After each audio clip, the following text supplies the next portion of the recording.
You're listening to the Current Plays Podcast, Season 3, Episode 30, Tianxia.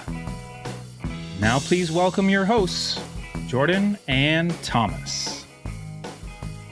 And welcome back, fabulous listeners. This week we are talking about Tianxia.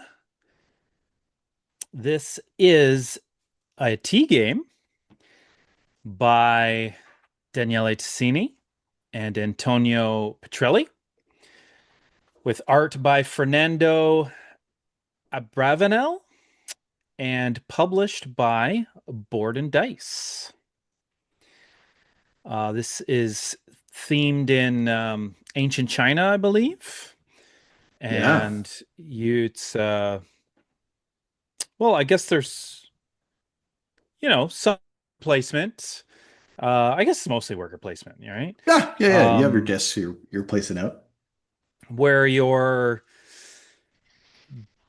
basically taking over or controlling shops and shipping goods and trying to fend off the Mongols from the Great Wall, right? Yeah, Pretty much sums exactly. it up. Yeah. Also, just going to point out that there's a solo mode in here and I cannot pronounce that. Cas, Casper, Casper, Casper, maybe. I don't Yeah, know. yeah. Friedrichowicz, which is a fantastic name, by the way, and David Turtzi. Or David Turtzi. Yeah, Yeah, I ignored that part because I was afraid to pronounce the yeah. the That name. So that first couple, yeah. yeah, Yeah. So essentially, yeah, you basically take on the role of, I don't even want to say it's a maybe it is. Maybe I'm at the point now where I skip over the kind of story elements of rule yeah, books because I just want to get to the rules. So maybe you're playing as a generational family sort of thing. Um, and I feel like my internet is, I'm getting notifications. It's unstable. you So chop for me for so okay, fair enough. So bear with me. Hopefully it'll go smooth the rest of the episode. Um, yeah. So you play as a dynasty, let's say, because that's more age appropriate. Um, and you are sort of sending out your player discs, to various locations and installing governors at those locations and those kind of territories, as well as, I guess promoting guys to. Yeah, you're right. There's different terms. I know you have governors, you have warriors, you have merchants, and I think laborers go on to the barges, maybe. okay, Um, yeah, I know they title each of the different. It's all the same workers you're using. You get like 16 of these workers that you can place out. Um, and and depending on where you're placing them on the board, they have a different job, I suppose, right? Um, yeah. yeah, and I just can't remember what all the job titles are, because So again, it's like the meeples are not really the worker placement, right? It's the yeah. discs that are the worker placement, but the meeples represent different workers. So it's Yes. Yeah. yeah, So you place your disc and then you generally you're putting out a meeple in various spots, and they become different kind of career paths for them. Um, and you get them back and can put them in. So it's not like they're stuck in, which is interesting, but it's, you could memorize what those terms are. And when I'm sure when we read the rule book the first time, I explained it because we did play this at Breakout Con as well. we did, yeah. But it's all iconography. So you're like, okay, this is. I think governor is the only one we use, and maybe warrior, because the warriors are going to the wall, so it's very easy to remember that. The governors are going to sort of the pagodas that are in the Oh different yeah. territories, right? I guess they are governors. I always think of them as like shopkeepers. Right? Because when we play, what's the other the what Iki that Icky, you yeah. yeah you go around kind of the to the shops and they look like little pagodas with whatever, right? And I don't know if pagoda is the correct term. I feel like that's the I don't know. Anyway. Yeah, whatever. Yeah. Yeah, it doesn't matter. But yeah. So and then the other ones it's just kind of like, okay, that guy has a blue apron and that one has a red one. So the red Yep. guy goes on the barge and the blue guy goes, yeah, yeah, onto your player board. Yeah, so you're placing these discs out in the hopes that you can if you place them out on the kind of building areas, you're sending these governors to those buildings, and those buildings are either going to be income buildings that during the income phase, which is the start of every round, you'll get resources, generally resources, maybe some coinage, maybe some other stuff, some bonuses or whatever, right? Or there'll be passive buildings that give you some sort of passive ability that when you take a certain action, you'll get some bonus. It'll Yeah. be, that action will be that much better because you get that bonus, right? So that's a main kind of aspect. They go into these territories. And then the other kind of portion of it is you also have these four sections of the Great Wall, and each section has a number of spaces where you can put A walls or B towers or C warriors. And those will defend that section of wall. But each section of wall has this kind of it's a nomad chieftain that will move down this track, and once it reaches the bottom, they will attack that turn. You know, it, it's the Mongolians is what it is attacking the wall, right? Um, so you're basically prepping these wall sections for the invasion of those nomads, and then hoping to fight them off. And if you do, you get a bunch of points, and if you don't, you still get a bunch of points, but they might break Hmm. through the wall section and then start raising some of those sort of business areas with the governors in Governors. them, and essentially your governors die, and then that area gets reset, and you can go back there, but now it costs more to go there. And if ever they cross into like mainland China, if they get like to the heart of your empire, which really is more abstracted, it just they have to go down three locations.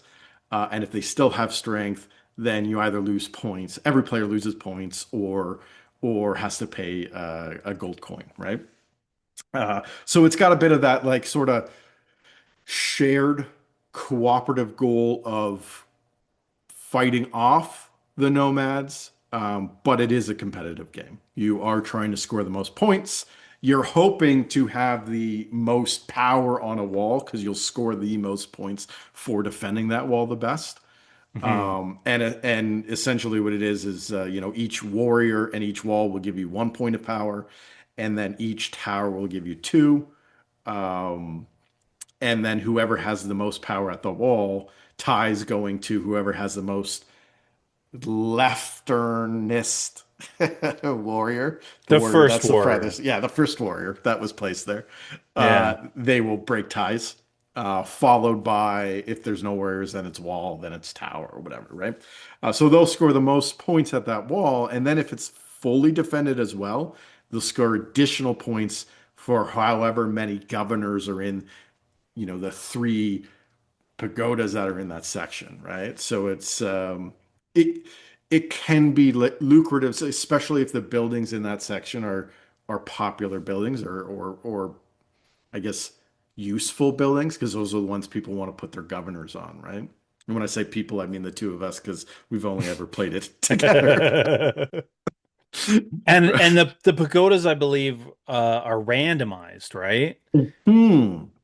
Yeah, so the game comes, I think, with like 12 of the income buildings, and then like maybe 20 of the passive buildings.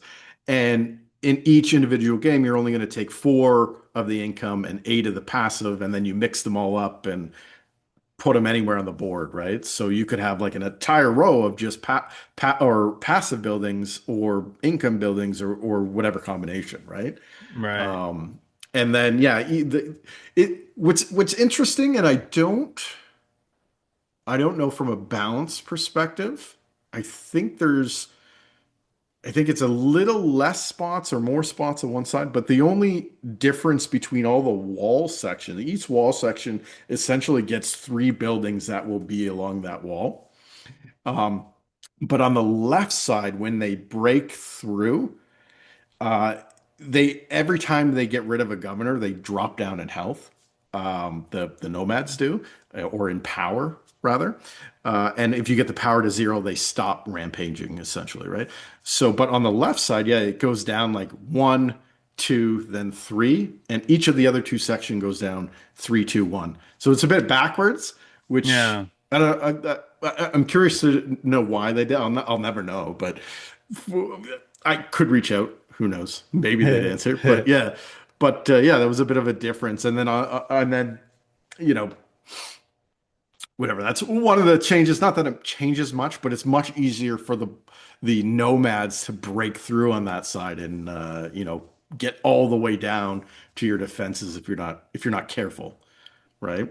Yeah. So the different pagodas out on the board, and like Thomas said, there's different paths depending on the wall section, but they also into regions. And when you put out your discs, you're putting them into different regions. And so, like along one path might pass through two or three different regions.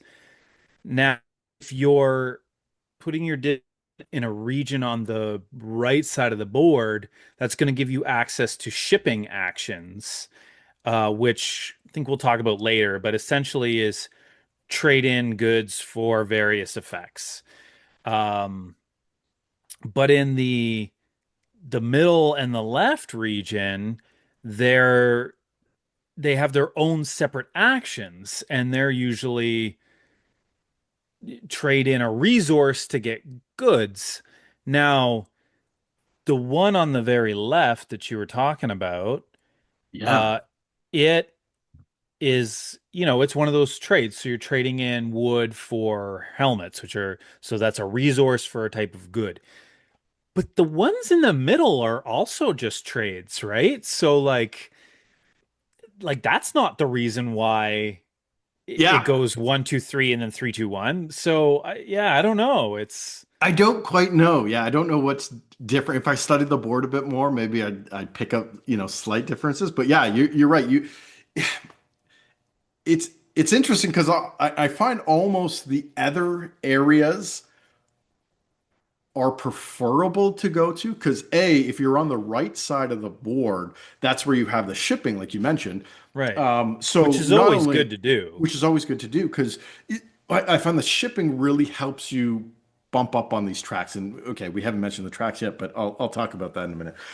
But so when you take an action, when you take a disc, usually what you can do is you put a disc down and then whatever the conversion trade is from resources to goods, say it's wood for helmets or stone for rings or It's rice rice for silk. for silk, right? So those are you got three resources in this game and three goods, and then you also have gold as well, right? So and then there's Oh one yeah, spot that's gold for goods, goods. essentially, where Yeah, you trade in your gold for the goods, then you can get whatever goods you want, right? that's And you right. can do that a max of 4 times. So essentially, you go on one of these spots, you can make a conversion. Boom, that's super simple. Then, if you have enough wood, you can spend wood to install one of your meeples as a governor in one of those buildings. And again, they're either going to be passive or they're going to be income buildings. Hmm. Cool. Then, if you're on the right side of the board, you may also trade with one of the trading ships that are there, right? At which point you're going to trade to that ship some of those goods you've collected. And usually it'll be one or two goods. And there'll be a specific good for each of the kind of ports, right? And again, a bit about the like the balance is interesting is that the top spot on the right side of the board has two trade ships. So you have access to two of these ships that you can trade goods with, which is different than all the other spots on the right side that only have one ship to trade with, right? Right. So you can make this trade. You trade in some of those goods, and you get some stuff, and then you also have these like shipping crates that you once you've made that trade, you get some stuff, and you place a shipping crate onto the kind of the bow or the ship part of the boat rather than the sail. And it will block another bonus that you're going to get, and then you collect that bonus, and no one else can trade for that bonus, essentially, right? And Right. each ship has three of those spots where you can place a shipping crate on, as long as you're, obviously trading the goods. And you can trade as many goods as you want. So if the goods, it requires is, say, the silk, and you have three silk, I can make three different trades with that ship and put a crate on each of the bottom locations and take all those basically juicy rewards for Hmm. making that trade, right? So those are the On one sort of things action. on one action, Yeah. right? So you're trying to almost like, get some resources, get some goods so that you can have like a big combo turn where like I place here and I get to do all this stuff. Now the last thing you also get to do is each of these locations will correspond to four different flag colors, and each of those flags is based on a colored track, right? So if you go on a red flag, you get a bump up on the red track, and that red track, it's broken up into almost like three distinct areas. So the first four movements, on your fourth movement, you'll cross over these bonus tiles. And once you do that, you get to pick one of the bonus tiles, and that'll give you goods, give you something, some bonus. One time use, you flip it over to say it's been used. Some of those bonuses might be to like flip over one of the tiles you've already used and then reuse it again. And then at the like 6 to 7, I think, is another bonus tile that you can take. And then if you reach all the way up to 10, you'll generally get something good. The blue track will give you an extra 10 points. Actually, I think it's broken into four, if I'm not mistaken. So there's one more thing on that track that as you cross kind of the halfway point, you'll get some other bonus as well. Um, it's not a token, but it's blue track, for example, halfway through you get 5 points. You make it to the top, you get 10 points, Yeah. right? Something like the white track, you make it halfway up the white track, and it gives you an extra warrior placement, and you can decrease one of the nomads' power by two, right? And then if you make it to the top, you get this token that it's a one-time use token that acts as you having two towers on a wall for that, fighting phase, that combat phase of the round, right? So yeah, so the tracks add this kind of other dynamic to the game where you're trying to raise on the tracks for these bonuses, but also because whoever's highest on each of the track will score additional points, and second place will score less points, and third place on that track will score even less, right? Um, yeah, so there's a track, four tracks to be exact. Yeah. Yeah. Yeah, so we've played this game first at Breakout Con. Um, you know, ran random stranger, I want to say. Yeah. We've seen this guy around at the con before. Yeah, like every Uh, year. Yeah, yeah, yeah. yeah. So we maybe kind of recognize each other, but Yep. I don't remember his name. I want to say Um, like Greg, but that's probably wrong. It's and he just just yeah. volunteered to come over and teach us, which was great. Yeah, he's like, "Oh, I like this one. Oh, you want to know how to play?" Like, yeah, Right, yeah. right. Uh, and then we got a bunch of stuff wrong. Um, Yes, yes, he did. Yeah. but yeah, like a lot of games at the con, I think it was to learn it was hard. I thought like to get that in my brain. I think it was early in the morning. There's, Um, there's so many distractions too. You're at the Right, convention, right. right? So it's Last night I like, felt like, oh yeah, no, this is easy. Like yeah, there's three things you can do, but yeah, yeah. yeah. But I didn't I didn't well the first time we played this, I really didn't love it. Hmm, But hmm. you obviously did. I was mixed on it, right? Like I was like, oh, that was fun. And then I just couldn't get it out of my head. Um, and it just, yeah. And then the next day, like I downloaded the rule book to read, and then I was in like the shower reading the rule book, and you're knocking on the door, like, hey man, I gotta take a leak. Can I just like come in? I'm like, yeah, sure, sorry, I'll put this down or whatever, right? So like, yeah, yeah. So like it just wouldn't. I just kept thinking about it, and then I was curious about things. I was like, I wonder how that works because it felt a little weird when we played it, and then sure enough, it was one of the things we like did improperly, and I was like, oh, Right, okay, right. okay, right. So specifically, what it was there's one of the actions you can take is to place a meeple on a barge to Yeah, gain one of the regular resources, right? And you have to pay coins to do that. We missed that on our first play. So it right. was so easy for us to get resources. We're just like, yeah, barge it up, boom, resource. Well, when you Yep. have to pay, and gold is such a like hard resource to come by, Hmm. um, it's a lot less. Oh, I'm going here and I'm going on here and I'm going on here and I'm going twice on here and yeah, yeah. So it's more difficult to manage those resources when there's some cost to it. So Absolutely. Yeah. yeah, yeah, yeah, yeah. I So mean, yeah, I had an income building that gave me gold, two gold, mind you. yes, yeah. And I still found gold very difficult to get.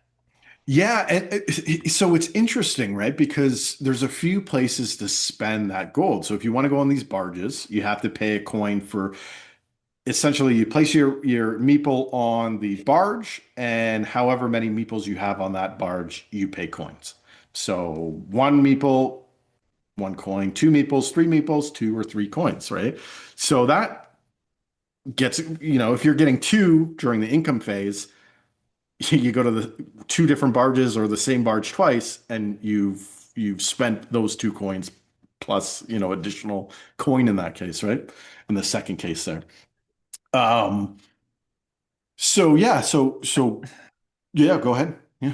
Well, I'm just trying to think of that first game that we played. I think we did pay, but we only paid if there were already our That's meeples exactly. there, Yeah. right? Yeah, yeah. So Yeah. we were placing the first ones for free, Right. which is pretty powerful, essentially. Yeah. It makes the collecting of those resources much much easier, right? Because we weren't paying till the second one, and then we were short on cash. But by then we already had two guys on a barge. Because the other thing with the barges is that during the income phase, to, wherever you have people, I'm wrapping for you guys on listen on the podcast. I'm getting all caught up in my headphones here, which are corded. Anyways, so yeah, any guys that are on a barge, you'll get that resource again during the income phase, right? So if you have two guys on a barge, it's two more wood or whatever the resource you're on. So for us in that game, yeah, it was easy to get at least two guys on a barge. Cost one gold in that game, and then we were getting Potentially two four resources. resources and two more in the next income. So yeah, Yeah. exactly, four resources in return. So it was a great, great spot to go, right? Now with this, and you're limited on the gold, so you're spending gold on that, but then you also have this sort of like set collection game that's going on at the same time as all this, where you're trying to collect these jade statuettes. Um, and for each different colored statue you collect, you'll score end game points at the end of the game. But they also allow you for every like third statue or so.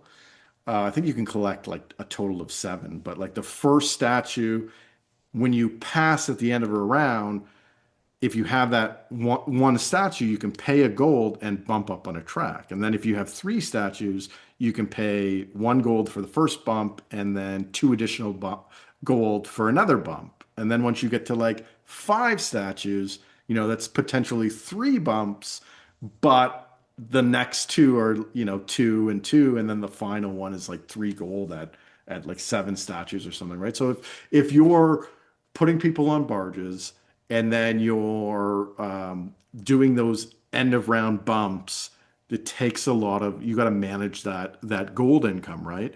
And then let alone going on that space that allows you to make a conversion from gold to goods, there's another spending of gold. And then on top of Right. that, the next way you can spend gold is this is a worker placement game with those discs. You get three workers or three discs that you're going to place. If someone takes your spot, you're not blocked out of it. You can go there, but you have to pay a gold per other disc that's in that location. Right. So you can double up on your own disc if you want, but you'll pay a gold for the other one.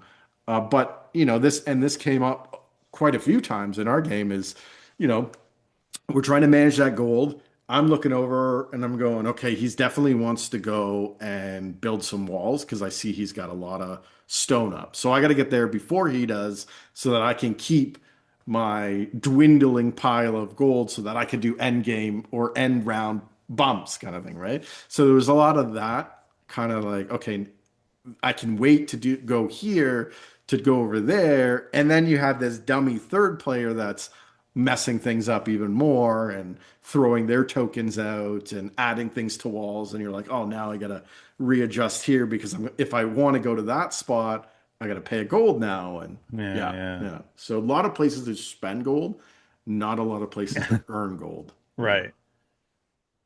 Yeah, so this is one of my, well, I guess my thing with this game is I don't quite get it. Mm. Um yet. I feel like the second game was a bit of an eye opener. Um there really is only a few places to get points, Yeah. right? So you have all these systems that are quite interconnected, which is satisfying as a gamer. But you see something like that, and your expectation is, oh, I could take, these various paths to get points and earn a victory. But that's not really the case with this game, right? So I think I spend most of my time, the both games that we've played, uh, trying to do stuff, Mhm. but that stuff didn't necessarily translate into points. So you've got the tracks, like you said, which you're fighting for position on those. And the way you go up those tracks is just by taking actions out on the board. But like you said, somebody goes in a spot that you wanted to go in. Well, now that's you're de-incentivized to go there again because it's going to cost gold. Well, if that's in a color you really need, right? So you could go to the other side. Like Yep. anyway, there's only like two spots for most, and one of them is only one spot. So the other way is shipping, but you can only go on the up on the tracks for shipping if that's one of the rewards, and nobody's taking it. So so like the tracks are limited, and they're a bit of like a fight, Yeah. right? To Yeah. get on to stay on top of all of those. There's the set collection, like you said, but that kind of comes out of just everything else you're doing. You get some when you go up on tracks. You get some when you take the actions and put your governors out on the board.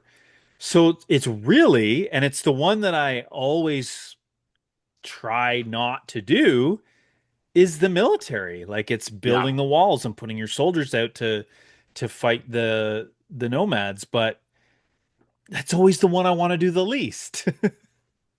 It it's a very it's a very different way of looking at kind of a militaristic war type game because this isn't a war game, but you have almost like territories, right? And anytime you have territories, you think, okay, yeah, territory control, right? If and it's fun to like put out your governors into buildings, and it's almost like, oh, I own this building now. I'm in one of only two spots at this building. So either Right. you're going to take the other spot in this building and pay more wood because it's an increase in wood cost to be the second there, or the dummy player is going to place a building there, and then only I have access essentially to that, whatever the income or passive Yeah. ability is, right? Um, Plus, if you're the so first, you get a tile. yeah, exactly. And if Yeah. you're second, you're not only paying more, but you're getting less. Exactly. Yeah, yeah, yeah. Yeah. So it's like, so the game almost seems like, okay, this is territory control. The more buildings I have, the better I'll do. Well, no, No. that's not it at all, right? If you focus too much on placing your governors out, you hamstring yourself because you can't place your warriors and your walls out. At least not fast enough to keep up with Yeah. with the other players, right? And Uh, if you're putting governors out, but your opponent is putting soldiers along that path, you're just giving them points. yeah, yeah, exactly. Because how it works with the scoring, whoever has the most power in that wall section scores for all the governors that are in that section. So if you're bumping up an area and which is kind of a valid strategy on your opponent's part is like, okay, they're heavily investing in this area. I'm going to get a quick couple warriors out there. Now I'm in the first position on the warriors, so ties go to me. And you've increased the value of that line of buildings, right? Yeah. For scoring, right? So it's this kind of like juggling act where you want to put stuff, you want to install governors because they're giving you these passive abilities and income stuff. But if you focus too much on that, it doesn't matter the bonuses you're going to get, right? So Yeah. then you're trying to also increase on these tracks because that's the other main way of getting points is each of the tracks, whoever's the highest will get 7 points, right? But what's interesting too is that, okay, there's four tracks. Each of those tracks, say you were highest on each of them, you'll score 7 points in each of the tracks. Well, there's four wall sections, and each time a battle occurs at the wall, you'll score 7 points for having the most power. Plus, you score points for however many of your warriors die at that wall. And then if you had the most power, you'll score for governors in that section. So that 7 points in a wall section can actually be 14 points after all the little bonuses go off, right?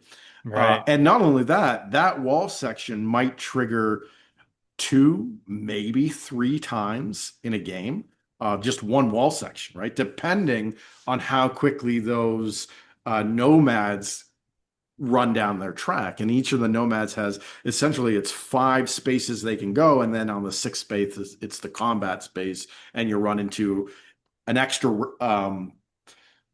portion of the round, which is the military round, right? So And though how far they go down is determined by a card which exactly. you Yeah. flip and it's got a number. So it's a bit random. Yeah, so you have a Yeah. startup phase and you'll flip that card. The faster they move down, the less power they'll gain. The slower they move down, the more power. Obviously, the more power is harder to fight off, but that wall will likely trigger less times because they're moving down slowly, and then we'll come in with one big attack, right? Or maybe two big attacks, and then that's it for the game. But other walls might go like, quick run down, and then if you don't have anything there, like you miss out on points, right? So it's like you're trying to like territory control, but in a different area. In the territory control is having warriors and walls and towers up so that you'll Right. score the most points during a battle. And then if you have warriors and those all get eaten up because they get destroyed in the battle, then it's free game for everyone to go back there. So you kind of want to build walls, but the walls aren't the tie breaking thing, and they don't get points because the walls never get destroyed, only the warriors do. Right. So it's a balance between, okay, do I want more warriors at this spot, do I want more walls, and also what resources can I actually pay for, right? Because you almost don't want to go to those locations unless you can build a couple walls or place a couple warriors up, it just feels less efficient, right? Yeah. Yeah. Uh, yeah, so it's a really interesting how they've done all that as well. Because like as far as the warriors are concerned, when you place them out, you have to pay 2 rice per warrior, and that doesn't change. But the walls, the first two Mm, walls, you start off with 6 walls on your player board. The first 2 walls you put out are 2 stone each. And then the next like 3 are like 3 stones each. And I think the final one is 4 stones to get out these walls. And then the towers, you have 2 towers, one's 3, one's 5. That's expensive, right? If you're going here, okay, I can do 6 rice and get out 3 warriors, or I could do 6, stone and I get out one tower for 5 and I keep the other stone, right? So yeah. okay, I did 2 defense and it cost me 5 resources, you know? It's also interesting because if you get all of your walls out, you get, I think it's like 3 points, which is not a lot of points, but Yeah, it's points, right?